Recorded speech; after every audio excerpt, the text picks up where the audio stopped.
Sinubukan daw ni alias Totoy na mangikil. Sigurado po ako, syempre, aalamin, tatanungin ni Lorna Kapunan, niya si Atong Ang. Paano nangyari? Ganito, ganyan. Ipaliwanag mo sa akin. Paano kita ididepensa? Ganito, ganyan. Pag siguro ho, medyo nakarinig to ng, sablay yung sinasabi ni Atong Ang. Ayaw yan. Di ba?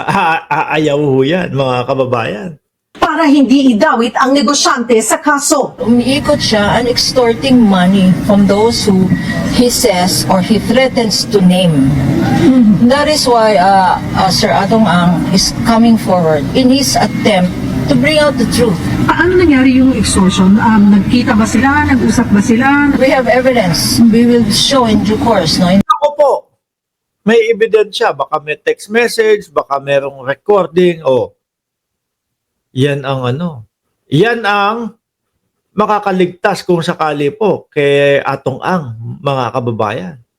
Yung pagkakabanggit po ni Lorna Kapunan na we have evidence. The case that we are going to file.